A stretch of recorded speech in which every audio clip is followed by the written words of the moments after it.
Bonjour, dans cette capsule vidéo, nous introduirons la notion de variable indépendante et la notion de variable dépendante.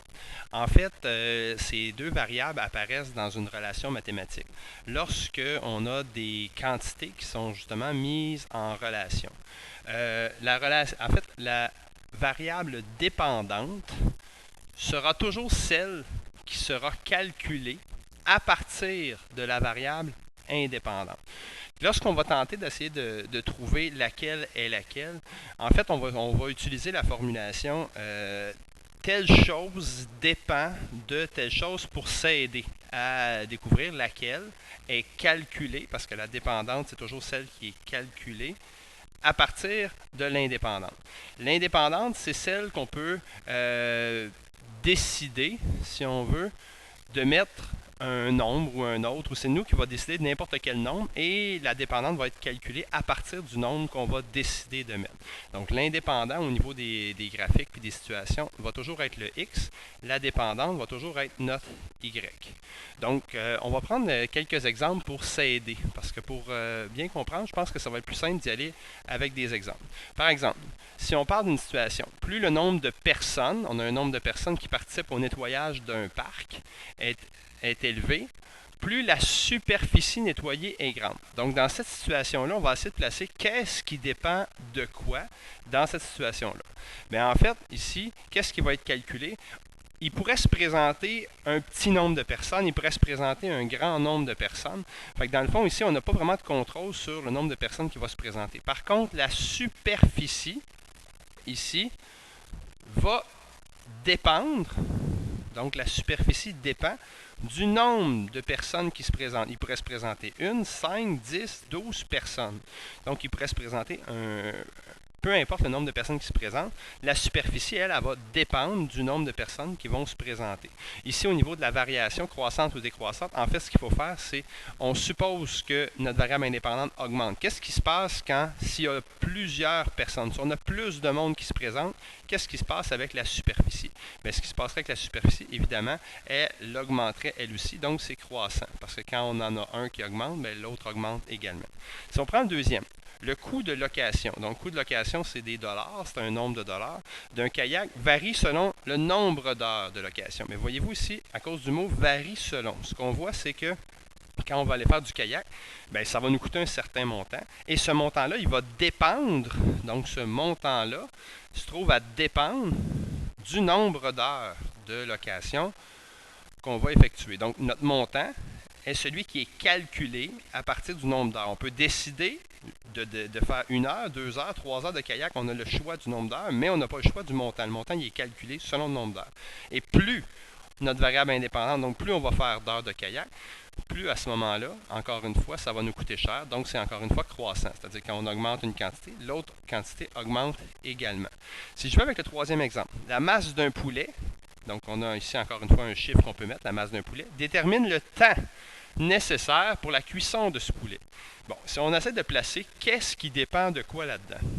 Bien, si on se demande, est-ce que la masse du poulet dépend du temps que je veux faire cuire? Ça ne se dit pas bien.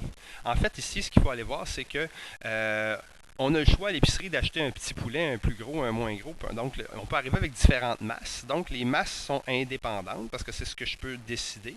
Alors que le temps, lui, bien, le temps de cuisson, c'est certain que celui-ci est calculé. Donc, il va dépendre justement de la masse du poulet que j'ai ou du nombre de kilogrammes ou du nombre de grammes.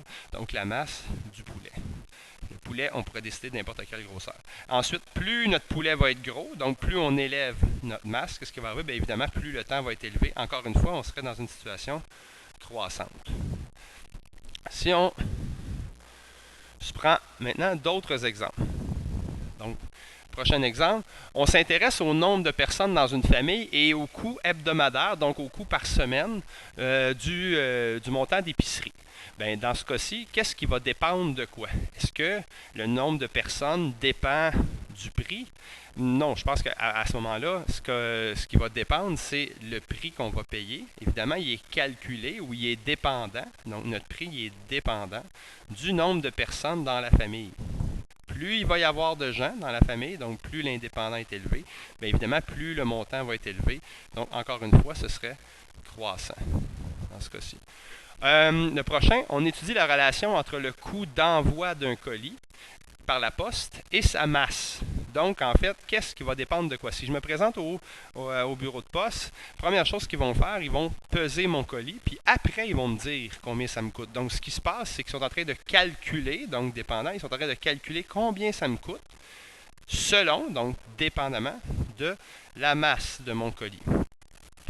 Donc, la masse du colis. Je pourrais arriver avec un petit colis, je peux décider d'avoir un gros, un pesant, un moyen. Mais ce qui est sûr, c'est que le montant d'argent, il est dépendant de la masse de mon colis. Donc, ici, encore une fois, c'est croissant. Donc, c'est toujours qu'est-ce qui est calculé à partir de quoi. Si on prend le prochain, la vitesse à laquelle Laurie court agit sur le nombre de battements que son cœur fait par minute.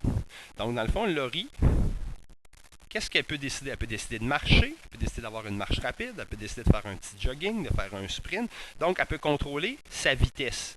Mais son nombre de battements, lui, il va réagir. Donc, il va arriver après. Le nombre de battements, il va être calculé, si on veut, mais dans ce cas-ci, c'est plus une réaction du corps. Donc, le nombre de battements va se calculer selon la vitesse que Laurie va décider d'avoir. Donc, elle a du contrôle sur cela. Elle peut décider de mettre la vitesse qu'elle veut.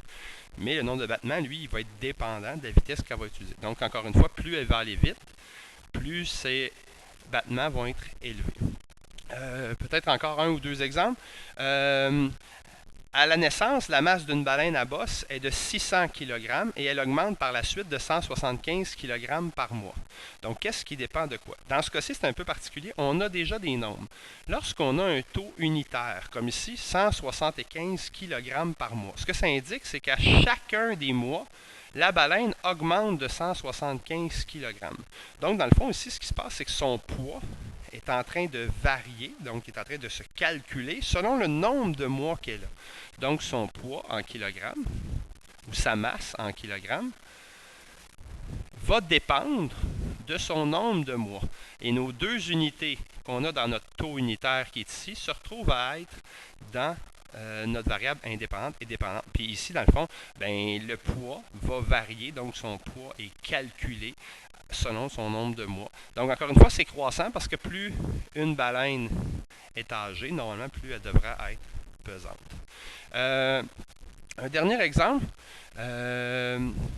on y va ici avec un voyage en autobus est organisé.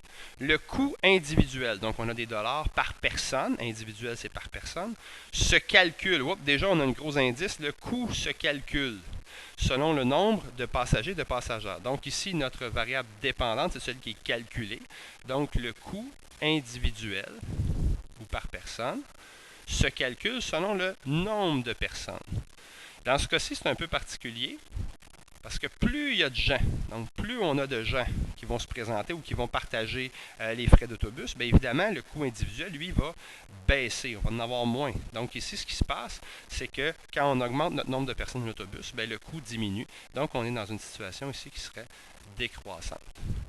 Donc, c'était des exemples de variables dépendantes, de comment trouver la variable dépendante et indépendante. Ce qu'il faut se rappeler, c'est qu'en fait, la variable dépendante est toujours celle qui est calculée à partir de la variable indépendante. Généralement, l'indépendance, on peut mettre un peu les chiffres qu'on souhaite parce que c'est indépendant, on peut faire ce qu'on veut. Puis la dépendante, elle est calculée. Il y a certaines situations, des fois, selon le point de vue des gens, où les deux, donc variable indépendante et dépendante, pourraient s'inverser une et l'autre, mais c'est rare. Généralement, il y en a toujours une qui est plus, je dirais, qui a sa place un peu plus au cas indépendant et à la variable dépendante.